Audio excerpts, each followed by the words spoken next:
एक बार फिर आपका बहुत स्वागत मेरे YouTube चैनल अतुल्य टॉक्स पर।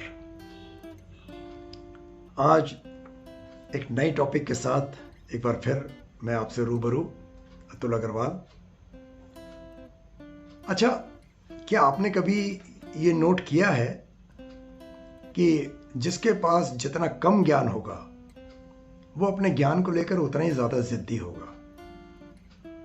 दरअसल जिंदगी को हर संभावित तरीके से महसूस ही नहीं करना चाहते हम लोग। अरे इस जीवन में अच्छा बुरा, मीठा कड़वा, अंधेरा या फिर रोशनी भरा क्या क्या नहीं है इस जीवन में। जीवन के हर द्वैत भाव को अनुभव करने का जतन होना ही चाहिए। अनुभव से क्या घबराना। जितना अनुभव हमें होता जाएगा या जितने अनुभवी हम होते जाएंगे उतने मैच्योर भी तो होते जाएंगे। अब प्रेम को ही ले लीजिए। प्रेम में दूसरा व्यक्ति ज्यादा महत्वपूर्ण हो जाता है। वासना का क्या, वासना में तो मैं महत्वपूर्ण है। सत्य भी कोई बाहर की चीज नहीं है, ये भी कोई हमारे से बाहर स्थित नहीं है, ये भी हमारे भीतर है। जिसे खोजा जाना है भीतर ही घुस के खोजना होगा। उसे अनुभव किया जा सकता है, उसे भीतर की यात्रा प्रारंभ करके ही अनुभव किया जा सकता है। सत्य एक ऐसी चीज है। इसी तरह दोस्ती सबसे शुद्ध प्रेम है। यह प्रेम की एक उच्चतम फॉर्म है जहां कोई डिमांड नहीं है, किसी प्रकार की कोई शर्त नहीं है, सिर्फ देने का ही आनंद है। इस दुनिया में हर व्यक्ति अपनी खास नियति लेकर आता है। उसे कुछ पूरा करना होता है, कोई मैसेज देना होता है, कोई खास काम खत्म करना होता है। हम यहाँ ऐसे ही एक्सीडेंटली नहीं आ गए हैं। हमारे यहाँ इस जहान में होने का कोई अर्थ है। हम यहाँ होने के एक मकसद से आए हैं। ब्रह्मांड हमारे जरिए कुछ कहना चाहता है, कुछ कराना चाहता है, कुछ करना चाहता है। हम कब समझेंगे कि यदि हम एक किसी फूल को प्यार करते हैं तो हम उसको तोड़े नहीं। क्योंकि अगर हम उसे तोड़ते हैं, हम उसे तोड़ देंगे तो वो खत्म हो जाएगा, उसका जीवन खत्म हो जाएगा, उसकी मृत्यु हो जाएगी। और जिससे हम प्रेम करते हैं वो नहीं रहेगा।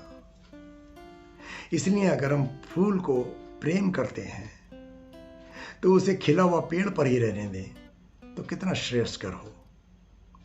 प्रेम किसी पर आधिपत्य नहीं है।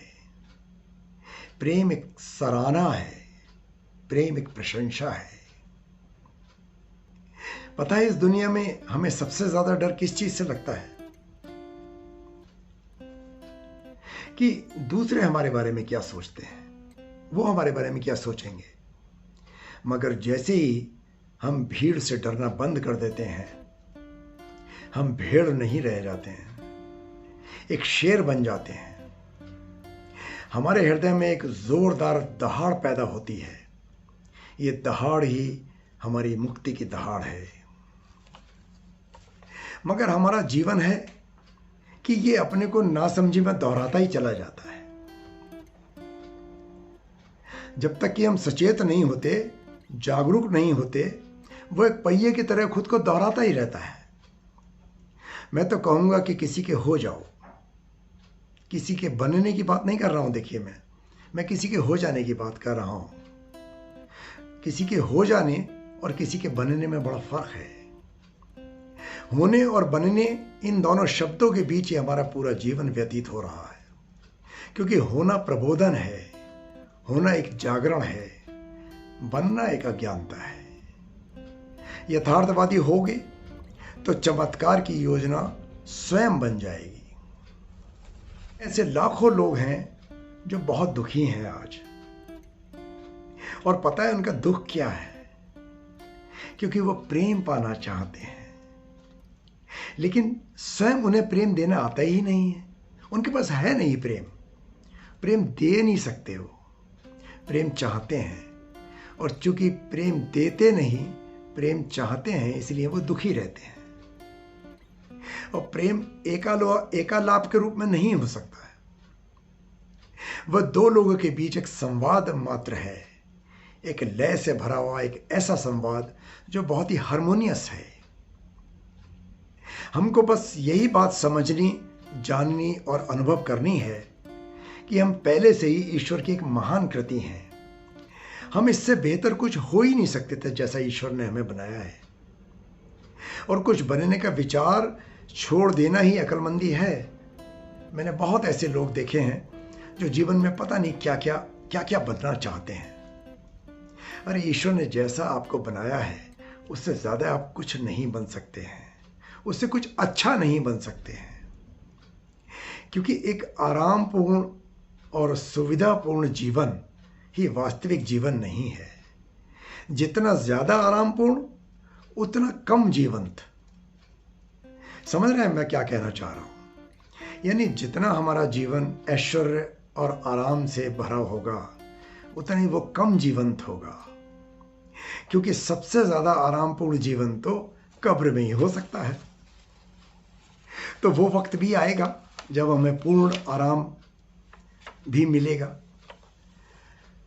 और अपने दिमाग से ये बाहर निकाल दीजिए और अपने दिल में ये प्रवेश कर लीजिए कि हमें कम सोचना है, महसूस ज़्यादा करना है।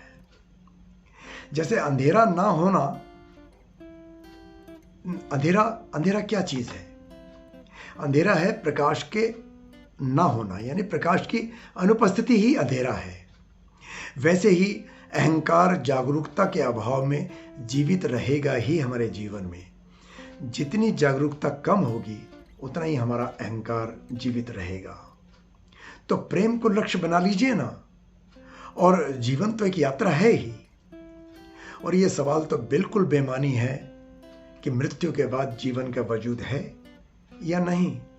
सवाल ये है कि क्या अपनी मौत से पहले भी हम जीवित हैं या नहीं। हमें अगर किसी को नुकसान पहुंचाना है तभी हमें किसी प्रकार की ताकत की आवश्यकता होती है, वरना तो प्रेम ही पर्याप्त है।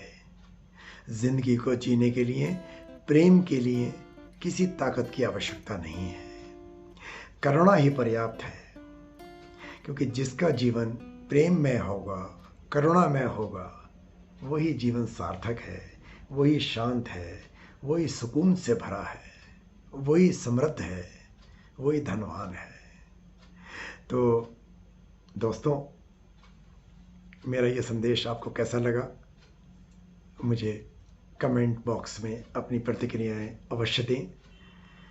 और इसी तरह से मैं कोई ना कोई छोटे मोटे विचार लेकर आपके सामने प्रस्तुत होता रहूँगा। मेरा बहुत मन है कि मैं आपसे योग प्राणायाम पे बात करूं। मैं अपने स्वास्थ्य नामे, जो कि मैं अक्सर स्वास्थ्य संबंधी चर्चाएं अपनी सोशल मीडिया पर पोस्ट किया करता हूं, उन पर बात करूं। तो बस इसी तरह मेरे चैनल पर बने रहिए, मुझे अपना प्यार देते रहिए और मैं इसी तरह से हाजिर होता रहूँगा कोई छोटी छोटी नई नई बातें लेकर। ये बातें नई नहीं हैं, ये बातें पुरानी हैं, लेकिन इन्हें रोज़ सुनने से हमारी समझ बढ़ती है और हमारी समझ हमको सही मार्ग पर चलने के लिए प्रेरित करती है।